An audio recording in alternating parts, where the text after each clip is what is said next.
আমার সকল প্রিয় ভিউয়ার্সদেরকে ভালোবাসা ভরা সালাম জানাই। আজ আপনাদের সঙ্গে শেয়ার করব সবথেকে সেরা স্বাদের বাটা মশলা দিয়ে দেশি মুরগির ঝোল। বানানো যেমন সহজ, খেতেও দারুণ মজার। গরম ভাত, রুটি, পরোটা সব কিছুর সঙ্গেই খেতে দারুণ ভালো লাগে। হাতের কাছে থাকা সাধারণ কিছু মশলা দিয়েই একদম সিম্পলভাবেই রান্নাটা করে নিয়েছি। আশা করছি ভালো লাগবে। ভালো লাগলে লাইক ও শেয়ার অবশ্যই করবেন। নতুন বন্ধু হলে সাবস্ক্রাইব করার অনুরোধ রইল। তাহলে আসুন এই সহজ রেসিপিটি দেখে নেওয়া যাক। প্রথমেই আমি এখানে এই প্লেটের মধ্যেই নিয়েছি 1 টেবিল চামচ গোটা ধনে, 1 টেবিল চামচ গোটা জিরে, 20টা কালো গোলমরিচ, 20 কোয়া রসুন ছাড়িয়ে নিয়েছি, 2 ইঞ্চ পরিমাণ আদা ছিলে নিয়ে খুব ভালোভাবে ধুয়ে নিয়ে ছোটো ছোটো টুকরো করে কেটে নিয়েছি। আর ঝালের জন্য 8টা শুকনো লঙ্কা নিয়েছি, বোটা ছাড়িয়ে নিয়েছি। কিছুটা জল দিয়ে ভিজিয়ে রাখবো কিছুক্ষণের জন্য, তারপর বেটে নেব। আর এখানে কিছুটা গোটা গরম মশলা নিয়েছি 6টা থেকে 7টার মতো ছোট এলাচ, 2 টুকরো ডালচিনি, ছোট্ট 1 টুকরো জায়ফল, আর জয়িত্রীর ফুল থেকে আমি অল্প একটু ভেঙে নিয়েছি, আর 2টো লং নিয়েছি। এই গোটা গরম মশলাকেও আমি অল্প একটু জল দিয়ে ভিজিয়ে রেখে তারপর মিহি করে বেটে নেব। সমস্ত মশলা বেটে নিয়ে ফিরে আসছি। গোটা মশলা বেটে নিয়েছি আর গোটা গরম মশলাটাও বেটে নিয়েছি। গরম মশলাটাকে আমি ঢাকা দিয়ে রাখবো যাতে সেন্টটা উড়ে না যায়। আর এখানে নিয়েছি 1 কেজি পরিমাণে দেশি মুরগির মাংস। আমি চামড়া সমেত মুরগির মাংস নিয়েছি, আপনারা চাইলে চামড়া ছাড়াও মুরগির মাংস নিয়ে নিতে পারেন। দেশি মুরগির ওজনটা ছিল প্রায় 3.5 কেজি মতো। আমি সেখান থেকে 1 কেজি মুরগির মাংস নিয়েছি। একটা বলে নিয়ে নেব সব। চিকেন এখন ম্যারিনেট করে নেব। চিকেনের মধ্যে আমি এখন দিয়ে দেব আন্দাজ মতো লবণ,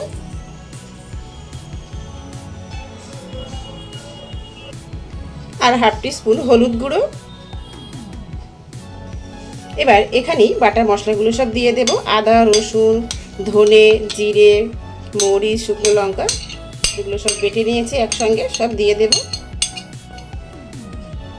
এবার সবগুলো একসঙ্গে দিয়ে খুব ভালোভাবে মেখে নেব। একটু সময় নিয়ে প্রায় 5 থেকে 7 মিনিট উল্টে পাল্টে খুব ভালোভাবে মেখে নিতে হবে। আঙুল জ্বালা করার ভয়ে আমি হাতে একটা গ্লাস করে নিয়েছি। আপনাদের যদি হাত বা আঙুল জ্বালা করে মানে লঙ্কা লাগলে তাহলে একটু গ্লাস পরে তবেই মেখে নেবেন। এখনো পর্যন্ত ভিডিওটি যারা দেখছেন আর লাইক দিতে ভুলে গেছে, একটা লাইক দিয়ে ভিডিওটি শেষ পর্যন্ত দেখবেন। উল্টে পাল্টে খুব ভালোভাবে মেখে নিয়েছি। এবার আমি চিকেনটাকে ঢাকা দিয়ে রাখবো, 30 মিনিট ম্যারিনেশনে রাখবো। আপনাদের যদি হাতে সময় বেশি থাকে তাহলে 1 ঘন্টার জন্য ম্যারিনেশনে রাখতে পারেন। ফিরে আসছি 30 মিনিট পর। ভিডিওতে দেখানোর সুবিধার্থে এখানে আমি 5টা মিডিয়াম সাইজের আলু নিয়ে ছিলে 2 টুকরো করে কেটে নিয়ে ধুয়ে নিয়ে ভাপিয়ে নিয়ে জল ফেলে দিয়ে অল্প আন্দাজ মতো লবণ হলুদ দিয়ে ভেজে নিয়েছি। একটু লাল লাল করে ভেজে আমি রেডি করে রেখেছি। এবার রান্নাতে চলে যাব। গ্যাসের চুলে একটা কড়াই বসিয়ে দিয়েছি গরম হতে। কড়াই গরম হয়ে এলে দিয়ে দেব আন্দাজ মতো সরিষা। প্রথমেই পেঁয়াজ বেরেস্তা ভেজে উঠিয়ে নেব। তেল গরম হয়ে এলে এখানে একটা মিডিয়াম সাইজের পেঁয়াজ কুচিয়ে রেখেছি, পেঁয়াজগুলো সব দিয়ে দেব। নেড়ে চেড়ে গোল্ডেন করে ভেজে নেব। নেড়ে চেড়ে পেঁয়াজ গোল্ডেন করে ভেজে নিয়েছি। এবার তেল ঝরিয়ে উঠিয়ে নেব।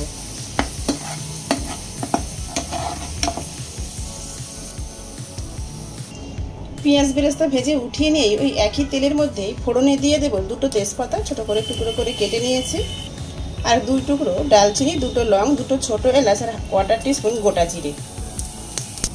ফোড়নটাকে কয়েক সেকেন্ড নেড়ে নেব। মেজারিং কাপের 1 কাপ উঁচু উঁচু নিয়েছি কুচানো পেঁয়াজ, একটু মিহি করেই কুচিয়ে নিয়েছি, সব দিয়ে দেব। পেঁয়াজ হালকা সোনালি রং ধরে আসা পর্যন্ত ভেজে নিয়েছি। এবার এই পর্যায়ে এসে 2টো টমেটো কুচি দিয়ে দেব।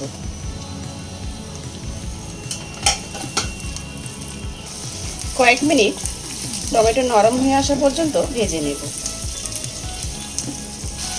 নেড়ে চেড়ে কয়েক মিনিট ভেজে নিয়েছি, টমেটো নরম হয়ে এসছে। এবার আগে থেকে মেখে রাখা চিকেনগুলো সব দিয়ে দেব।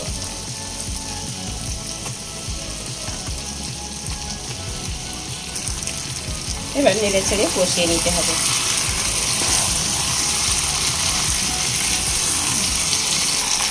প্রথম পর্যায়ে হাই ফ্লেমে 3 থেকে 4 মিনিট অনবরত নেড়ে চেড়ে কষিয়ে নেব।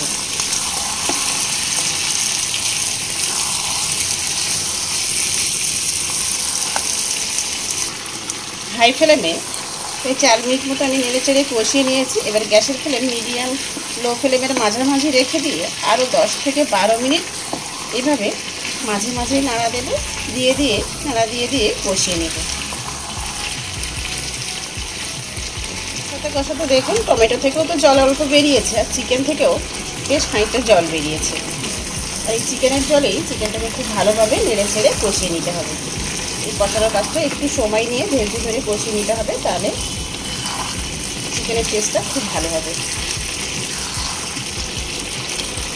কষাতে আপনাদের যদি এখানে একটু জলের প্রয়োজন হয়, কড়াইয়ের নিচে লেগে যায়, তাহলে অল্প একটু গরম জল দিয়ে কষিয়ে নিতে পারেন। যেহেতু আমি ননস্টিক কড়াইতে করছি, এখানে আমার কোনোভাবেই কিন্তু জড়িয়ে যাচ্ছে না। এভাবেই সুন্দরভাবে আমি কষিয়ে নিয়েছি নেড়ে ছেড়ে। সিদ্ধ হওয়ার জন্য কিছুটা গরম জল এখানে আমি দিয়ে দেব।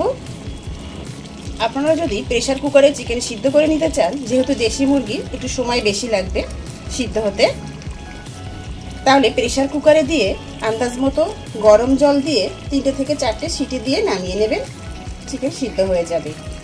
আমি আজকে কড়াইতে একটু সময় নিয়ে সিদ্ধ করে নেব। কিছুটা জল আমি এখানে দিয়ে দেব, একটু ভালোভাবে নেড়ে দেব। তবে এই জলেই আমার মনে হয় চিকেন সিদ্ধ হবে না, একটু সময় লাগবে, দেশি মুরগি। এখন আমি ঢাকা দিয়ে মিডিয়াম লো ফ্লেমে রান্না হতে দেব। এইভাবে 2 বারে বা 3 বারে কিছুটা করে জল দিয়ে ঢাকা দিয়ে মিডিয়াম লো ফ্লেমে চিকেন সিদ্ধ হয়ে আসা পর্যন্ত রান্না হতে দেব। ফিরে এসেছি প্রায় 40 মিনিট পর। তবে মাঝে আমি আরও কিছুটা চিকেনের মধ্যে জল দিয়েছিলাম সিদ্ধ হওয়ার জন্য, আর বেশ কয়েকবার ঢাকা খুলে আমি নেড়ে দিয়েছি। চিকেন এখানে প্রায় সিদ্ধ হয়ে এসছে।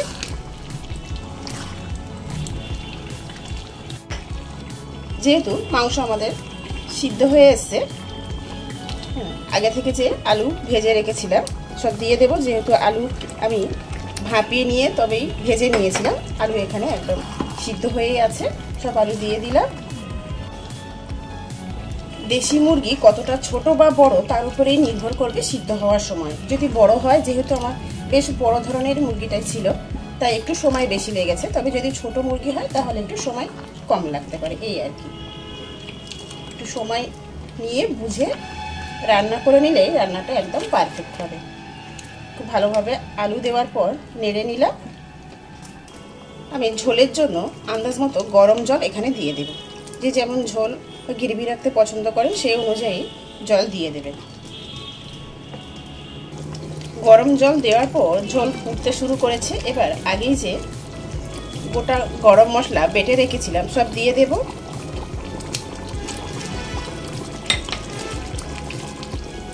গরম মশলা বাটা দেওয়ার পর উল্টো পাল্টে ভালোভাবে নেড়ে দেব। উল্টো পাল্টে খুব ভালোভাবে নেড়ে দিয়েছি। এবার ঢাকা দিয়ে 5 থেকে 6 মিনিটের জন্য লো ফ্লেমে রান্না হতে দেব। ফিরে এসেছি 5 মিনিট পর। এবার ঢাকা খুলে নিয়ে আগেই যে পেঁয়াজ বেরেস্তা ভেজে উঠিয়ে রেখেছিলাম সব ছড়িয়ে দেব।